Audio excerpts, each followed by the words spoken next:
네, 반갑습니다. 우리 책으로는 18조. 네, 책으로는 그 18조 마지막 문단부터 공부하면 되는데 제가 천천히 읽어가면서 같이 이렇게 공부하도록 하겠습니다. 우리 지난주에 공부했던 부분들 잠깐만 반복되어진 내용이니까 책을 가지고 설명해도 크게 이렇게 금방 이해할 수 있으실 것 같습니다. 그럼 제가 잠깐 보게 되면은, 우리는 제자가 되기 전에도 문제가 있었고, 또 제자가 되어서 제자로서의 삶을 살 때도 사실 문제가 있습니다. 그래서 이제 이 문제를 어떻게 바라보느냐 그런 부분인데, 그래서 말씀으로 인한 환난과 핍박에서 때때로 문제가 발생하기도 한다 그런 부분입니다. 그래서 우리가 제자가 되고자 하는 사람에게는 말씀으로 인한 환난과 핍박이 있다는 것을 이제 저희들이 받아들여야 된다. 또 한편으로는 사도 바울이 디모데에게 그리스도 예수 안에서 경건하게 살고자 하는 자는 핍박을 받는다고 이렇게 말했는데 이 과정에서도 성장하기 위해서는 반드시 이렇게 고난이 필요하다 이렇게 참고하시면 되실 것 같습니다. 그래서 돌짝밭이 옥토밭이 되기 위해서는 반드시 말씀으로 인한 환난과 핍박을 받게 되어 있고 그 다음에 경건하게 살려고 하면 여기서 이제 경건하게 살려고 한다 할 때는 주관적인 구속이나 객관적인 구속 모두 해당되는 부분입니다. 그래서 경건하게 살려고 하면 우리가 핍박이 있을 수밖에 없다. 그런데 지금 저희들의 입장에서는 객관적 구속사 안에서 주관적 구속을 다루는 거잖아요. 저희들의 입장에서는 그래서 이 부분만 잠깐만 좀 설명해 드릴게요. 그러니까 객관적 구속사 안에서 주관적 구속을 다루는데 내용은 잘 하시니까 제가 드리고 싶은 부분은 어떤 부분이냐면 이 객관적 구속이 저희들이 편의상 하나님의 나라에 참여한다. 이렇게 이제 말씀을 드리잖아요. 그러니 이 객관적 구속사에 참여되어질 때에 저희들 마음에 어떤 마음이 생기냐면은 하나님의 뜻이 나의 뜻이 되는 겁니다. 그래가지고 이 땅에서 뭐 하는 거죠? 이 땅에 하나님의 뜻이 이루어지는 것을 바라는 거죠. 이게 이제 객관적 구속사라는 부분이에요. 그러니까 이제 같은 말로 하나님의 나라에 참여인데 이 하나님 나라에 참여되는 과정 속에서 우리 자신이 하나님의 뜻이 나의 뜻이 되고 그 다음에 하나님의 뜻이 어때는 거죠? 이루어지는 거예요. 근데 만약에 하나님께서 나를 통해서 이루실 수도 있고 그를 통해서 이루실 수도 있고 또 함께 우리를 통해서 이루어질 수도 있겠죠. 이건 하나님의 주권의 문제니까. 그래서 저희들이 이 부분을 설명할 때 통로라 부르고 그다음에 또 하나는요. 동역이라 부르죠. 그러니까 통로로서 참여되기도 하고 동역으로서 참여되기도 하는데 저희들의 조그만 욕심은 뭐냐면 통로도 감사한데 뭐가 되고 싶은 거죠? 동역이 되고 싶은 거잖아요. 그러겠죠? 그러니까 객관적 구속사에 참여할 때에 핍박이 있기도 하고 또 이 객관적 구속사 안에 들어가기 위해서는 내가 주관적인 구속사 안에서 성장을 해야 되잖아요. 성장하고 그 다음에 성숙하고 변화돼야 되잖아요. 그러잖아요. 내 안에 하나님의 나라가 이루어져야 되니까. 그러니까 내 안에 하나님의 나라가 이루어지는 부분이죠. 이루어짐. 네, 이 부분을 제가 앞에서 설명한 대로 적용하면은 하나님의 뜻이 내 뜻이 되는 거죠. 내 뜻이 됨. 이게 이제 내 안에 하나님의 나라가 이루어지는 부분이죠. 그리고 객관적 구속사에 참여는 나를 통해서든 그를 통해서든 우리를 통해서든 또 우리와 함께하든 하나님의 뜻이 이루어지는 거죠. 그렇죠? 그러니까 하나님의 뜻이 내 뜻이 되는 거 사실 쉽지가 않잖아요. 근데 만약에 저희들이 하나님의 뜻이 내 뜻이 된다라는 이 부분에만 초점을 맞추게 되면은 객관적인 구속사가 안 열리게 되는 거예요. 그래서 객관적인 구속사 안에서 다시 정리하면은 주관적인 구속을 다룬다. 그렇죠? 그러니까 하나님의 뜻이 이루어지기 위해서는 반드시 내 안에서 뭐해져? 내 안에서 하나님의 뜻이 내 뜻이 되어져야 된다. 이렇게 이해하시면. 근데 하나님의 뜻이 내 뜻이 되는 이 과정이 사실은 고난이고, 그러잖아요. 왜냐면은 돌짝, 자아가 없어져야 되고, 가시떨기, 소욕이 없어져야 되잖아요. 그러잖아요. 이게 자아와 소욕이 없어져야 되니까 사실 육체편에서는 이게 고생이죠.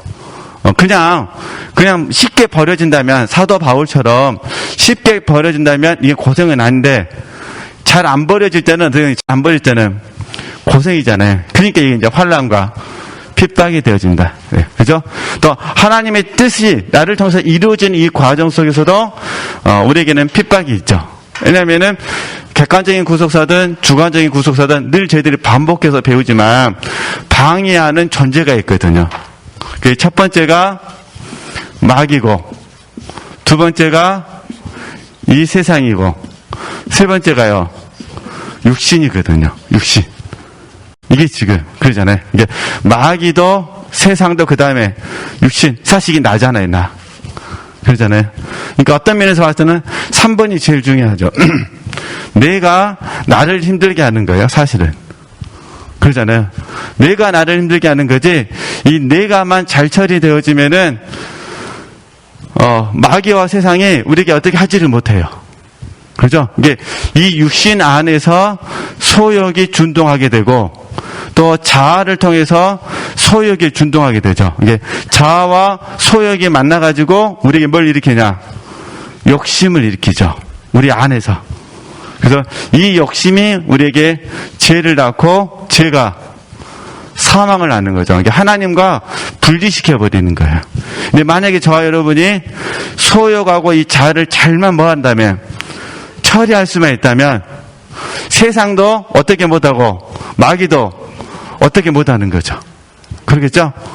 이게 이제 피 흘리기까지 싸워야 된다는 그런 개념이거든요. 우리가 피 흘리기까지 싸우는 거는 자아의 문제와 뭐의 문제죠?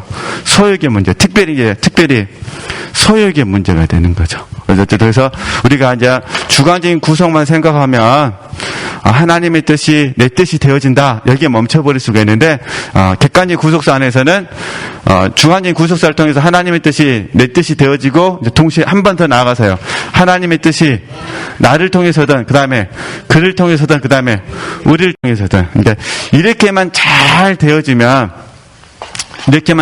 되어지면은 우리 마음속에서 갈라디아서 5장 25절 말씀이 이루어지죠. 성령으로 살면 성령으로 행하게 되죠. 근데 문제는 이게 잘 안 되면 이제 갈라디아서 5장 26절이 되죠. 시기가 있고 분노가 있고, 그죠? 헛된 영광을 구하게 되죠. 시기, 분노, 헛된 영광. 그러니까 객관적인 구속사가 열리지 않으면은 다른 지체들과의 관계에서 나도 모르게 뭐가 생기는 거예요? 시기심이 생기는 거예요. 이게 거룩한 사람들끼리도 이해되시겠죠? 주관적인 구속을 이룬 데만 초점을 맞추게 되면은 자칫 잘못되어지면은 시기, 분노, 헛된 영광을 구하게 돼요. 이제 이게 어떻게 되느냐? 이게 시비를 만들고, 그러니까 옳고 그름을 만들고, 여기에 온망도 만들고, 그죠? 심해지면은 판단하게 되고, 그 다음에 비방하게 되죠. 이제 심해지면 판단하게 되고, 이제 비방하게 되는 거예요. 그래서 이게 이제 더 심해지면은 이제 당이 만들어지죠. 당. 그죠? 어떤 사람을 싫어하는 사람들끼리 모임이 만들어져요. 좋아하는 사람들끼리, 누군가를 좋아하는 사람의 모임이 만드는 건 감사한데, 이해되겠죠? 그런 모임이 아니라요, 싫어하는 사람들의 모임이 만들어져요. 그게 이제 당이 되는 거죠, 당. 그래서 이거 이제 조심하셔야 되니까. 한번 이렇게 적용해 보시면 도움이 되실 것 같습니다. 근데 이제 저희들 편에서는 이제 좋은 의미에서 적용하시면 되실 것 같고요. 그래서 제가 이제 이 둘을 이렇게 분별할 수 있었으면 좋겠다. 그래서 내가 지금 자아 때문에 핍박을 받는지, 또 하나는요, 경건하게 살고자 하기 때문에 핍박을 받는지 내가 바르게 알아야 돼요. 그러겠죠? 이게 자아 때문에 훈련을 받으면 어떻게 될까요? 내 책임이니까 얼른 십자가를 적용해야죠. 원망과 시비를 하면 안 되는 거예요. 근데 만약에 경건하게 살고자 할 때 핍박을 받으면 어떻게 될까요? 인내해야죠. 그렇죠? 이제 그 훈련 방법이 차이가 있습니다. 다시 자아 때문에 훈련을 받으면, 자아 때문에 핍박을 받아서 훈련을 받는다면은 나를 고쳐야 돼요. 그러죠? 근데 경건하게 살고자 하기 때문에 훈련 받으면 어떻게 하셔야 돼요? 인내를 배우셔야 돼요. 인내. 그래서 히브리서 12장 너무 잘 하시는 말씀이에요. 1절에서 3절 말씀. 히브리서 12장 1절에서 3절 말씀에 대해서 이렇게 다 말씀드리는 거예요. 모든 무거운 것과 얽매기 쉬운 죄를 뭐해라? 벗어버려라. 그리고 인내로서 뭐라 그러죠? 경주하라. 그리고 어떻게 하냐? 믿음의 주여 또한 온전케 하신 이인 예수 그리스도를 바라봐라. 그리고 그러면서 하시는 말씀이 예수님께서도 십자가를 참으셨다. 그죠? 이렇게 적용을 잘 해주셔야 됩니다. 쉬운 문제는 아닌데. 네, 그래서 제가 다시 한번 읽어보겠습니다. 이제 예를 들어, 계속 반복되는 겁니다. 예를 들어, 어떤 사람이 나를 핍박할 때, 이제 많이 있는데, 이제 대표적으로 두 가지가 있다는 거예요. 첫 번째는 뭐냐? 그를 통해서 나를 뭐 하는 것이다? 변화시키는 것이다. 두 번째는요, 나를 통해 하나님이 그를 얻으시는 것이다. 이거는 지체를 이제 구분해 주셔야 돼요. 누가 나를 열받게 하면, 하나님이 나를 지금 뭐하고 계시구나. 변화시키시구나. 이렇게 조명을 받으시든지 아니면 나를 통해 하나님이 그를 뭐하기를 원하시는구나. 얻으시기를 원하시는구나. 이렇게 이해되시겠죠? 그러니까 나를 변화시킨다는 것은 자아와 소욕을 십자가에 처리하는 것이고 나를 통해 하나님이 그를 얻으신다는 것은요. 연단을 받고 핍박과 함께 사랑의 수고를 감당하는 거죠. 그래서 우리가 첫 번째를 훈련을 잘하면 겸손과 온유를 배우게 되고 두 번째 훈련을 잘하면요. 하나님께 영혼을 얻어드리는 일이 좀 더 뭐란 거죠? 쉽고 가볍게 되어진다는 거예요. 이 차이점을 잘 이해해 주셨으면 좋겠습니다. 그래서 사도 바울이 핍박과 어려움에 처했을 때 잘 이겨낼 수 있었던 것은 그가 주관적으로 겸손하고 온유했기 때문이고 객관적으로는요. 주님 앞에서 쉽고 가벼운 것을 배웠기 때문이라는 거예요. 이 과정 가운데 하나님이 주시는 평안이 있었는데 이것이 그에게 뭐라는 거죠? 힘이 되었다. 그죠? 좀 이게 상당히 이게 책을 읽을 때는 너무 쉬운 내용인데 적용하기에는 상당히 부담스러운 내용입니다. 그러나 우리가 주님이 제자로서 이 길을 가야 되기 때문에 힘들고 어려울 때마다 이게 적용을 해 주셨으면 좋겠습니다. 그래서 다시 한번 반복해서 드리면 핍박이 올 때 얼른 보셔야 돼요. 자아파세인지 아니면요. 경건하게 살고자 하니까 오는 핍박인지 잘 적용하시면 좋겠고요. 그래서 제가 여기 잠깐 적어놨어요. 사도 바울은 자신을 쫓아다니며 괴롭히는 유대인들을 고소하지 않았다는 거예요. 이유는 딱 하나예요. 그들을 하나님 앞에 얻어드리고 싶어서 이렇게 그 대신 뭐 우리가 무조건 막 이렇게 무조건 내가 이렇게 손만 봐야 된다 그런 개념은 아닙니다. 예. 우리는 비둘기처럼 순결하고 그죠? 뱀처럼 지혜로워야 되기 때문에 단지 지금 지체들이 이렇게 감동을 받으셨다면 이제 두 가지 관점에서 묵상할 수 있었으면 좋겠다. 이제 그런 부분이고요. 그 다음에 이제 또 다른 주제인데 계속 이제 반복되니까 지금 한번 좀 읽어보겠습니다. 그래서 혹시 우리 지체들께서 어떤 하나님의 말씀을 경험하고 또 깨닫게 되어졌고 그러면 다른 또 문제가 생기면은 이미 깨달은 말씀을 그 문제에 뭐 해보자는 거죠?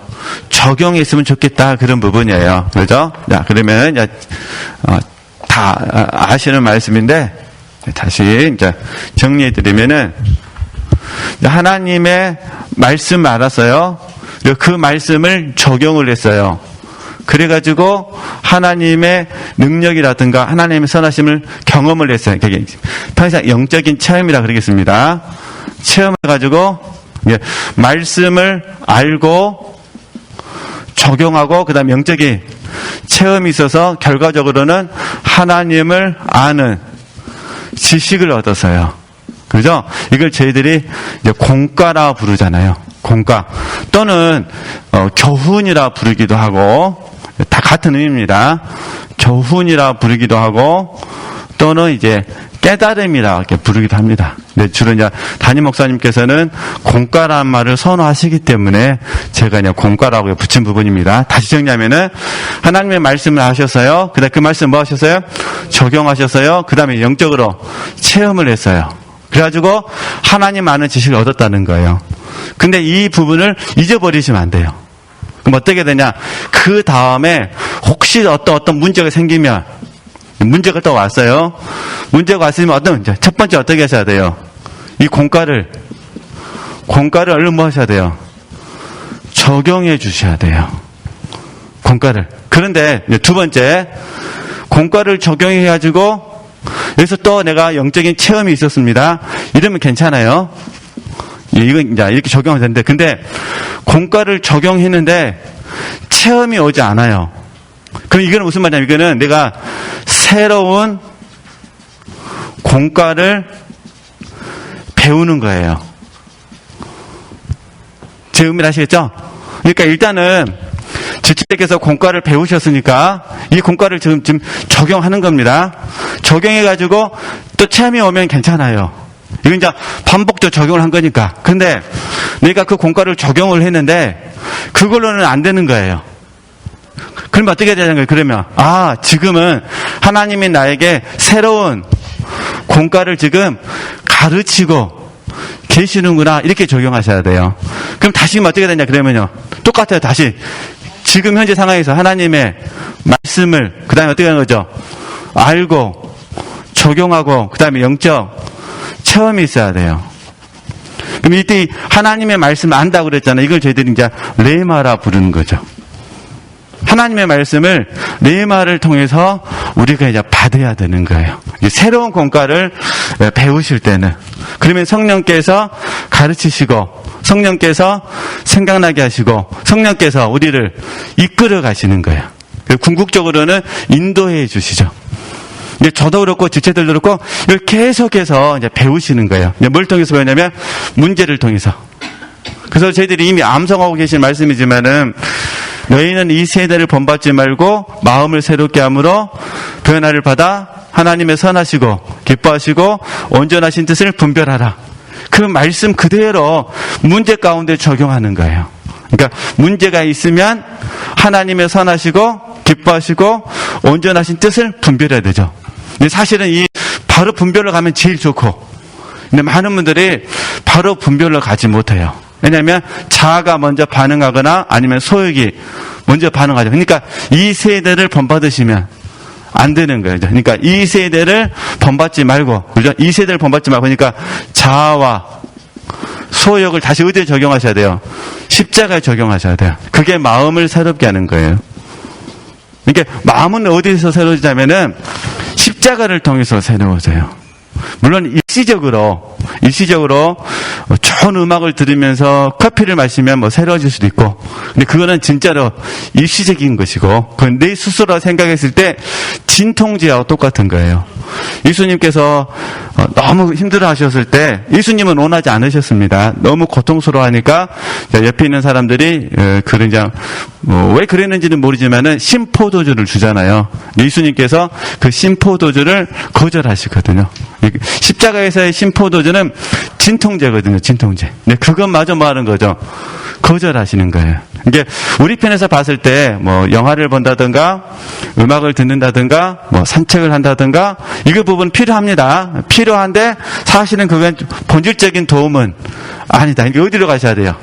십자가. 그래서 이 세대를 본받지 말고 자아와 소욕을 따라가면 안 됩니다. 자아와 소욕은 금방 이 세대 방식으로 가버립니다. 금방 가버려. 이 세대 방식으로. 그래서 마음을 뭐 하셔야 돼요? 마음을 새롭게 하셔야 돼요. 십자가에서. 그럼 하나님이 마음을 새롭게 해서 변화를 주셔요. 변화되어지면은 이 마음이 온유와 겸손하게 돼요.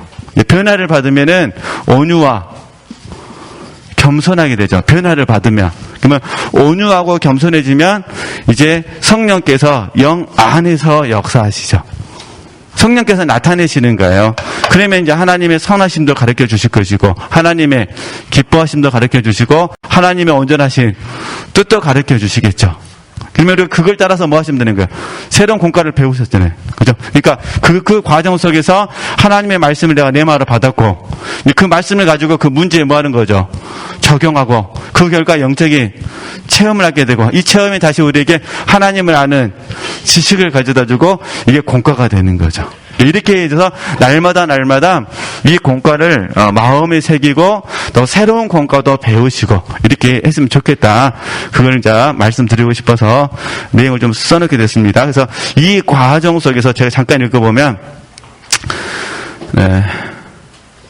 다시 읽겠습니다. 우리는 이미 하나님의 말씀을 경험하고 깨닫게 되었습니다. 그러므로 또 다른 문제가 생기면 우리는 이미 깨달은 말씀을 그 문제에 적용해야 합니다. 그리할 때 우리는 새로운 경험을 통해서 하나님은 이렇게 적용해 가시는구나. 하나님의 뜻은 이렇게 이루어지는구나. 하나님은 이렇게 도움을 주시는구나라고 하나님을 배우게 됩니다. 또 이러한 과정 속에 하나님을 배우는 과정 속에서 우리의 가치관은 뭐라는 거죠? 변화됩니다. 그래서 육적인 가치관은 버려지게 되고 영적인 가치관은 계속해서 더해지는 겁니다. 그래서 우리가 다 동의하는 것처럼 우리는 하나님의 말씀을 알고 태어난 사람은 아무도 없죠. 그죠? 전혀 없습니다. 저도 배워가는 과정 속에 있고 우리 지체들도 배워가는 과정 속에 있습니다. 문제는 하나님 말씀과 신앙 체험을 종합하여 어떻게 잘 극복해내느냐. 우리는 이거 이김이라 부르잖아요. 어떻게 잘 이겨내느냐에 달려 있습니다. 어떻게 참고하시면 되실 것 같고요. 그 다음에 이제 20절에 가서요. 지금 20절에도 지금 앞에서 했던 말 계속 반복된 부분입니다. 반복된 부분이니까 그냥 스스로 한번 읽어보시면 되시고요. 그래서 이제 말씀만 보겠습니다. 바울 사도는 디모데에게 무릇 그리스도 예수 안에서 경건하게 살고자 하는 자는 뭘 받는다고요? 핍박을 받으리라고 말했다. 이게 디모데후서 3장 12절 말씀입니다. 네, 그다음에 쭉 내려오시면요. 우리가 경건하게 살려는 그 과정 속에서 핍박을 받게 되잖아요. 그러면 이런 깨달음도 얻을 수 있다, 그런 부분이에요. 예를 들면 한 영혼도 품지 못하면서 수많은 영혼들을 품게 하소서라고 기도한 것이 완전히 뭐라는 거죠? 허구였음을 우리가 알 수도 있다, 그런 부분입니다. 그래서 이때 조심하셔야 됩니다. 나는 정말 한 사람도 품을 수 없구나. 그래, 나는 그만둬야겠다. 이렇게 적용하시면 안 됩니다. 내가는 거짓말쟁이보다 나는 이제 그만하겠다. 이런 의미가 아니라 실상을 보게 하시고 이것에 동의해서 하나님 지금부터라도 한 영혼이라도 뭐 하겠습니다. 바르게 품도록 하기 위해서 더 열심히 훈련하겠습니다. 이렇게 적용하셔야 된다는 겁니다. 이해되시겠죠? 네. 그러니까 하나님이 우리의 실상을 들춰내시는 것은 겸손을 가르쳐 주시고 바르게 추구하도록 하시기 위함이라는 거 알고 계시니까 부족한 부분이 보일 때마다 뭐 하셔야 돼요? 더욱더 추구하셔야 됩니다. 네. 여기서 잠깐 이제 정리하게 되면은 저도 그렇고 우리 지체들도 그렇고 자, 부족한 부분이 보이면 더 뭐 하셔야 돼요? 추구하셔야 돼요. 네, 이게 지금 우리 다 늘 배우시는 말씀이에요. 엘리사거든요, 엘리사. 이게 엘리사의 추구 정신은 자, 1번 물론 객관적 구속사부터 설명해야 되니까 소명이죠, 소명. 소명에서 나오죠. 객관적 구속사. 두 번째는요, 부족함이에요. 이걸 저희들이 약함이라 부르기도 하고 통틀어서 부적절함이라 부르잖아요. 부적절함. 네, 그래서 이걸 이제 겸손이라고 이제 말하는데 부적절하니까 뭐 한다는 거죠? 추구를 더 열심히 하는 거예요. 그렇죠? 그래서 부적절함이 우리에게 추구 정신을 지속적으로 하게 만드는 거죠. 부족하니까. 자, 이렇게 적용해 주셔야 된다. 그런 부분입니다. 네. 그러니까 이제 잘못 적용해 가면은 나는 10년 훈련 받았는데 20년 훈련 받았는데 나는 부적절하다. 나는 그만하겠다. 이게 적용하시는 건 아니다. 그런 부분입니다. 그죠? 계속해서 나는 부적절하면 어떻게 하셔야 돼요? 추구 정신을 더 불타게 하셔야 돼요. 이게 왜 부적절함이 더 많이 생기냐면은 봐보세요. 바르게, 그죠? 참된, 이게 바르고 참된, 또 순전하게, 이런 목표 안에서 훈련하게 되어지면은 항상 부적절함이 있습니다. 그러잖아요. 내가 바르게, 참되게, 그 다음에 순전하게 이렇게 하려고 하면은 끊임없이 부적절한 부분이 보이는 거예요. 왜냐하면 우리의 표대는 예수님이시잖아요. 그러잖아요. 예수님이 우리 표대이기 때문에 예수님께서 걸어가신 그 길은 바르고 참되고 그 다음에 순전하셨잖아요. 이게 그 주님을 막 바라보면서 달려가니까 성령 하나님께서 우리 안에서 주님 아닌 어떤 것들을 계속해서 보여주시는 거예요. 왜냐하면 우리는 누가 사셔야 되니까? 예수님이 사셔야 되니까. 예수 그리스도의 장성한 분량이 내 안에서 충만하게 자라야 되거든요. 그러잖아요. 그분의 인격도, 그분의 영성도, 그분의 사역도 우리 안에서 충만하게 사셔야 되니까, 그러니까 결국은 주님 아닌 것들을 보여주시는 거예요. 예수 그리스도가 아닌 것들. 그러니까 아닌 것들이 발견되어지면은 당연히 뭐라는 거죠? 부적절할 수밖에 없죠. 그렇죠? 그러니까 부적절하니까 추구하셔야 됩니다. 네, 누굴 추구하셔야 돼요? 예수님. 그렇죠? 네, 그렇게 아시고 적용하시면 되실 것 같고요. 그 다음에 이제 제가 가끔씩 인용하는 거, 오치만이가 영성 사역을 정말 하고 싶으면 이 기본적인 거 몇 가지를 갖췄으면 좋겠다 고민해 줬기 때문에 그냥 저는 그걸 제게 주신 말씀으로 받아서 제가 지금 실천하고 있는 부분입니다. 이건 완벽할 수는 없으니까 계속해서 추구하는 거죠. 그럼 이제 잠깐만 보겠습니다. 다 잘하시는 부분이니까 첫 번째, 성령으로 말해야 된다. 이건 당연한 거죠. 두 번째는요, 실제가 돼야 된다. 세 번째는요, 영혼을 섬기기 위해서는요, 영적 지식이 있어야 됩니다.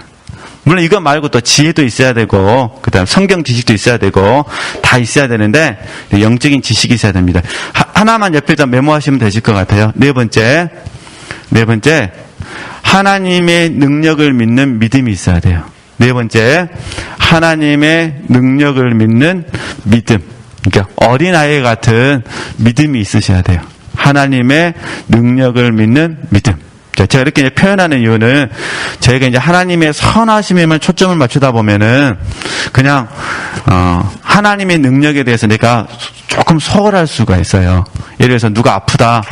아픈 사람에서 기도해 줘야 되잖아요. 하나님의 기쁘신 선하신 뜻이 있을 거야. 기도 안 해버려요. 그러면 안 되잖아요. 그러니까 하나님의 선하신 뜻에 대해서는 아멘 되는데, 이해되시죠? 근데 뭘 안 해요, 이제? 능력에 대한 기도를 안 하게 돼요. 그러면은 한쪽으로 치우칠 수가 있는 거예요. 그래서 우리가 믿음에 대해서도 공부하실 때 세 가지를 다 배우셨잖아요. 첫 번째는 하나님의 전지전능하심, 그러니까 하나님의 능력에 초점을 맞추는 믿음. 그죠? 그래서 우리가 이 하나님의 능력에 맞추는 믿음을 혹시나 우리가 소홀히 하게 되어지면은 공간복음을 읽을 때 별로 은혜가 안 돼요. 지금 공간복음은 하나님의 능력을 통해서 그러잖아요. 공간복음은 하나님의 능력을 통해서 하나님이 하나님 되심을 가르쳐 주잖아요. 요한복음은 표적을 통해서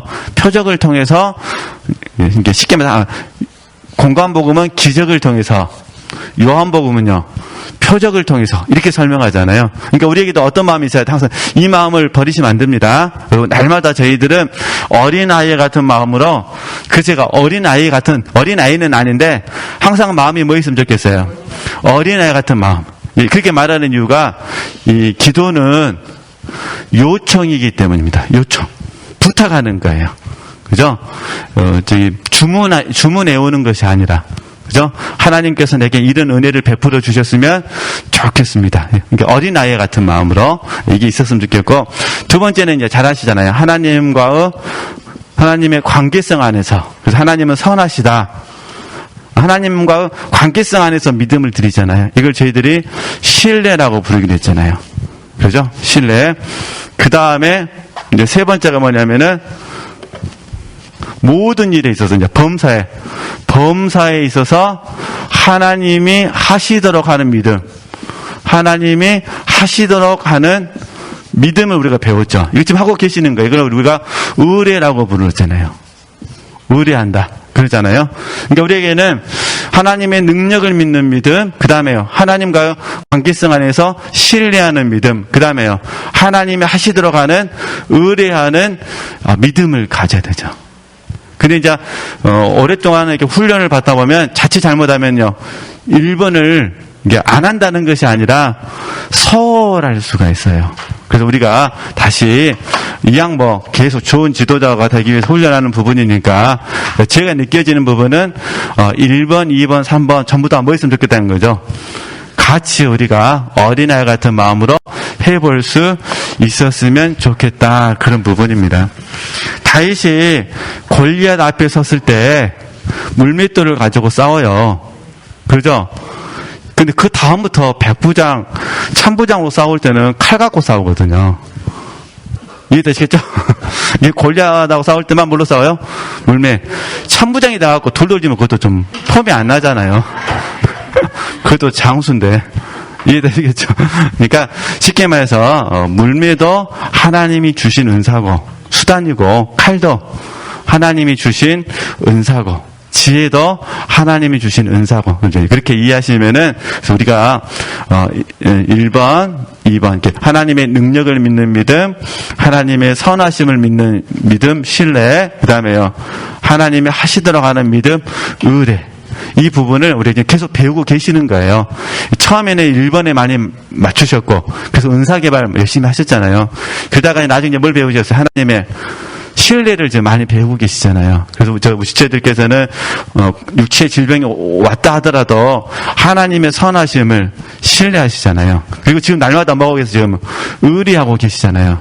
그죠? 이게 의리하는 과정 속에서 하나님의 능력도 믿으시고 하나님의 선하심도 신뢰하시면서 하나님을 뭐 했으면 좋겠다. 의뢰할 수 있으셨으면 좋겠다. 특별히 이제 멘티를 섬기실 때. 그죠? 멘티를 섬기실 때, 그렇게 지금 제가 지금 영성 사역을 위한 원칙이라고 그랬잖아요. 이렇게 멘티를 섬기실 때, 이런 4가지 부분들이 좀 이렇게 적용될 수 있도록 됐으면 좋겠다. 그런 부분입니다. 나에게는 안 그럴 수도 있습니다. 그러나 멘티에게 적용할 때는 성령으로 말하는 훈련, 실제 되어진 만큼 하는 훈련, 그 다음에요. 영적인 지식이 있어야 되고, 그 다음에 믿음이 어린아이 같은 믿음이 있었으면 좋겠다. 저는 이제 이 4가지가 되게 크게 감동이 돼가지고 지금도 계속해서 이 부분을 적용하고 있기 때문에 한 번 더 말씀을 드려봤습니다. 그 다음에 이제 밑에서 3번째 줄 보시면은 우리는 날마다 아는 만큼, 그죠? 실제된 만큼, 그 다음에 경험된 만큼 적용하면 되는 겁니다. 이게 빌립보서 3장 16절 말씀이잖아요. 어디까지 이르렀던지, 그죠? 그래서 이건 이제 우리가 다른 사람을 판단하기 위해서가 아니라 나 자신에게 적용하는 부분이잖아요. 나 자신에게. 그래서 그러면 하나님께서 우리의 분량을 계속해서 뭐 해주신 거죠? 키워주실 것이다. 그래서 영적인 지식은 성령의 가르치심과 생각나게 하심을 따라 갖게 되어지고, 또 영적인 지식은 성령과 상관이 있게 되어지고, 그래서 이제 계속 이제 읽기만 해도 이제 다 아시는 부분이에요. 그래서 성령께서 우리에게 하나님의 말씀을 통해서, 또 경건서적을 통해서, 그 다음에 환경을 통해서, 그 환경에다가 제가 이제 다 지금 알고 계신 건데 불러드릴게요. 환경 안에 포함되는 것이 하나님의 은혜, 그 다음에 고난, 그 다음에 징계. 이렇게 통으로 외워주셔야 돼요. 그러니까 환경은 하나님의 은혜가 될 수도 있고, 그 다음에 하나님께 주시는 고난이 될 수도 있고, 또 하나님 우리를 사랑하셔 주시는 징계가 될 수도 있고, 그죠? 그 다음에 영적인 지도자를 통해서, 그 다음에 사람들을 통해서, 그 다음에 늘 배우셨던 성령의 계시와 훈련을 통해서 우리에게 영적인 지식을 가르치시고 생각나게 하신다. 그죠? 그러면 제가 이제 일을 드러나서요. 자, 그러면은 다니엘이 하루에 3번 기도하잖아요. 그 뜻을 정해서 이제 기도하고 있는데, 이제 다니엘의 입장에서 봐서는 그때는 복음이 없던 시대잖아요. 그러니까 다니엘이 하루에 3번 기도하기로 뜻을 정했는데 이거는 율법에서 나온 거예요. 그러니까 우리식으로 말하면은 계명에서 나온 거예요. 자기 생각에서 나온 것이 아니라는 거예요. 이해되시겠죠? 그러니까 다니엘은 하나님 말씀에 기초해서 뜻을 정한 것이지 자기가 이렇게 하는 것이 옳다고 생각해서 한 게 아니다, 그런 부분이에요. 그래서 우리가 혹시 여기서 이제 잘못 적용하게 되면 내가 옳다고 생각한 것을 이야기할 수가 있어요. 하나님의 말씀을 인용해가지고 이때는 사실은 소신이에요, 소신. 이해되시겠죠? 소신. 근데 이게 소신은 좋은 게 아니에요. 왜냐면 하나님의 뜻과 상관없기 때문에. 그죠? 그래서 제가 이제 잠깐 써놨던 거 뭐냐면은 자기 오름 안에서 뜻을 정해서는 안 된다. 그러니까 우리가 뜻을 정하는 거는 항상 어디서 와야 돼요? 하나님께 와야 돼요. 그러니까 하나님께서 내게 감동을 주셨을 때 뜻을 정하는 거예요. 그러겠죠? 근데 하나님은 말씀하지 않으셨는데 내 혼자 뜻을 정한 거예요. 우스갯소리로 말하면은 내가 새벽 예배를 1000일 동안 드리겠다. 이게 하나님은 드리라고 말한 적이 없는데 그런 걸 말하는 거예요. 내가 3일간 금식하겠다. 하나님은 금식하라고 말씀하신 적이 없는데 이해되시겠죠? 내가 요즘 명성이 좀 잘 안 된 것 같아. 내가 오늘부터 책 100권 읽어야겠다. 이거는 하나님께 주신 게 아니다, 그런 부분입니다. 이건 잘 구분할 수 있으셨으면 좋겠습니다. 그래서 이제 제가 드리고 싶은 부분은 하나님의 말씀을 통해서든 경건서적을 통해서든 환경을 통해서든 하나님의 뜻을 깨닫고, 지금 하나님의 뜻을 깨닫잖아요. 무엇으로 깨닫냐? 직관을 통해서 깨달아요.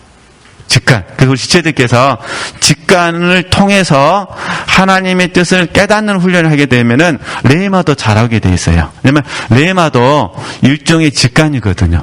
직관. 네. 그래서 하나님의 뜻을 깨닫고 그 뜻을 뭐라 그러면 내가 마음에 확정하라는 거예요. 그죠? 이게 마음을 확정하는 것이 뜻을 정하는 거잖아요. 의지를 사용하는 거 배우셨잖아요. 마음을 확정하고. 그러면 영적 지식을 얻는 것이 있는데 이렇게 하지 않고 내 오름 안에서 어떤 뜻을 정하면 사실은 그것은 영적 지식이 아니다, 그런 부분이야. 그래서 만약에 우리 지체들께서 내 오름 안에서 뜻을 정해가지고 실패를 했어요. 이게 이제 이때 보시면 되는 거예요. 하나님의 뜻 가운데 뜻을 정했는데, 뜻을 정했어요. 내가 성공할 수도 있고, 뭐 할 수도 있는 게, 실패할 수도 있어요. 그렇죠? 만약에 성공했으면 다 모든 공로가 누구에게 돌아갈까요? 하나님께 돌아가겠죠. 하나님께 영광을 돌리는 거예요. 왜냐면 시작이 하나님이셨으니까. 그렇죠? 그러니까 하나님께서 하나님의 뜻을 내게 주신 거예요. 그래서 이걸 저희들이 영적인 일이라고 부르는 거예요. 이게 영적인 일은 오직 어디서 나와야 돼요? 하나님께. 그러니까 하나님께서 우리에게 하나님의 뜻을 가르쳐 주셨어요. 이걸 아는 게 직관, 또 레마 이렇게 말씀드렸고, 그래가지고 뜻은 내가 정한 거예요. 그죠? 내 마음이 확정됐습니다. 그래가지고 순종했더니 잘 됐어요. 이해되시죠? 그러면 모든 영광 누가 받으셔야 돼요? 하나님. 왜냐면 내가 아니까. 근데 실패했어요. 그죠? 그럼 내가 알잖아요. 내가 하나님의 뜻에 대해서 내가 불순종했구나. 그러니까 실패하면 얼른 어떻게 될까요? 회개해야죠. 그리고 하나님께 도움을 구해야죠. 이게 또 의뢰하게 되는 거예요. 그러니까 하나님께 나와서 내가 실패를 했다면 회개하고 내가 하나님을 뭐 한다? 의뢰한다. 이렇게 되는 거예요. 근데 이게 하나님께 안 나오고 나에게서 나왔어요. 나에게서 나왔습니다. 그래서 내가 영적인 일이라고 착각을 한 거예요. 어쨌든 뜻을 정했습니다. 그래가지고 성공하거나 실패했어요. 그럼 성공하면 어떻게 되느냐? 여기서 자기 은하, 자기 공로가 돼버려요. 그러니까 자기 자랑이 되죠. 이렇게 되는 거예요, 이제. 성공했을 때. 그러면 실패하면 어떻게 해요? 실패하면 너무 내 스스로가 싫은 거예요. 그래서 이걸 저희들이 정죄라 불러요. 저는 같은 말로 자책, 정죄를 하는 거예요. 정죄. 그래서 이제 쉽게 말하는 거, 쉽게 낙심해 버리는 거예요. 낙심. 근데 사도 바울도 실패하는데 사도 바울은 낙심하지 않아요. 이해되시겠죠? 왜냐하면 내가 실패한 거지 하나님께서 실패하신 게 아니니까. 그래서 사도 바울은 늘 나는 낙심하지 않는다. 내가 넘어진 자 같으나 일어난 자다. 낙심하지 않는 거예요. 이게 지체들께서 이렇게 혹시 출처가 좀 약간 잘 이렇게 분별되지 않으면은 그 결과를 가지고 묵상하는 방법이 있어요. 이해되시겠죠? 그러니까 하나님께서 주셔서 내가 실패했을 때는 얼른 뭐 하셔야 돼요? 회개하고 더 의뢰하시는 겁니다. 근데 이제 내가 실패했을 때는 어떻게 한다고요? 정죄하거나 자책하거나 뭐예요? 낙심해요. 그래서 자포자기를 해버려요. 자포자기. 그래서 이런 특징들이 발견되면은 처음부터 잘못됐구나 라고 깨달으셔야 돼요. 그래서 다시 처음으로 돌아가셔야 돼요. 내가 어떻게 감동을 잘못 받았는지를 보는 거예요. 이렇게 한번 이 과정 속에서 한번 이게 물론 이렇게 해서 100% 아는 건 아닙니다. 그러나 이런 훈련들을 하면은 도움이 되기 때문에 제가 잠깐 말씀을 드렸습니다. 그래서 다시 한번 다니엘 이야기 반복되니까 다시 보겠습니다. 지금 그럼 이제 다니엘은 어떻게 하나님의 뜻을 알게 되는가 한번 보겠습니다. 다니엘은 기도하는 사람이었습니다. 그죠? 근데 그 기도하는 과정 속에 어느 날 그의 손에 에레미야가 썼던 에레미야의 우리 지금 에레미야서라 부르잖아요. 그 에레미야가 썼던 글이 다니엘에게 들어오게 된 거예요. 근데 어떻게 들어왔는지 모릅니다. 근데 다니엘이 그 에레미야서를 읽다가 하나님의 경륜을 깨달은 거예요. 70년이 지나면 이제 바벨론 포로에서 70년이 지나면은 이제 이스라엘은 어떻게 된다? 다시 이제 포로된 사람들이 이스라엘로 돌아가서 그곳에서 다시 성전을 건축한다라는 말씀을 보게 된 거예요. 그게 이제 에레미야에게 감동이 오게 된 거예요. 그래서 그 감동을 붙잡고 뭐 했다는 거죠? 기도했다 그런 부분이에요. 제가 들으신 부분은. 그래서 그 내용을 글로 써놨습니다. 그러니까 다니엘도 하나님의 뜻에 감동되어 열심히 간절히 기도하게 되었다 그런 부분이에요. 이렇게 다니엘이 뜻을 정한 이유는 하나님과 하나님의 말씀을 아는 지식과 성령이 뭐라는 거죠? 감동하심 때문이다. 이것을 통틀어서 영적 지식이라 부른다. 자, 그러면 이제 우리가 지금 이제 마무리하겠습니다. 목요 예배 시간에 이제 기도를 우리가 배우고 있어요. 그죠? 기도를 배우고 있는데 당연히 우리도 이제 어떻게 이제 해야 될까요? 하나님의 뜻을 우리가 구해하셔야 돼요. 모르니까. 그렇잖아요. 모르니까 하나님의 뜻을 구하는 거잖아요. 만약에 아셨다면 어떻게 될까요? 이제 아셨어요. 아셨으면 그 뜻대로 이게 첫 번째는 하나님의 뜻을 몰랐으니까 구하는 거고, 두 번째는 하나님의 뜻을 아셨어요. 아시니까 뭐 하시는 거예요? 구하는 거예요. 그렇죠? 이게 우리에게는 이 두 가지 훈련이 있어야 돼요. 첫 번째는 몰랐을 때 하나님의 뜻을 알려달라고 기도하셔야 되고, 두 번째 아셨다면 하나님의 뜻이 이루어지도록 기도하셔야죠. 그겠죠? 이게 지금 다니엘의 그 기도의 모습이라는 거예요. 이 다니엘은 정확하게 하나님의 뜻을 모르는 상태에서 기도 생활을 하다가 하나님의 뜻을 알게 됐어요. 아니까 뭐 했다는 거죠? 하루에 3번씩. 그러니까 얼마나 더 간절히 기도했겠어요. 그러겠죠? 그러니까 우리도 이걸 언제까지 기도하셔야 되냐? 하나님의 뜻이 이루어질 때까지. 우리는 이걸 뭐라 말하냐면 내 마음속에서 부담이 사라질 때까지. 부담이 사라질 때까지. 그죠? 그래서 때는 이 부담을 눌림이라고 배우셨잖아요. 눌림이 사라질 때까지 우리는 뭐 하는 거예요? 기도하셔야 되는 거예요. 왜냐면은 눌림이 딱 사라지게 되면은 하나님께서 당신의 뜻을 뭐 하시겠다? 이루시겠다라는 게 우리에게 딱 확신이 오게 되거든요. 어쨌든 이게 전부는 아닙니다. 조금 경험을 통해서 우리가 알 수 있다. 오늘 여기까지 하고요. 나머지 부분은 또 다음 주에 계속 이어서 설명해 드리도록 하겠습니다. 자, 하나님께 영광 돌리겠습니다.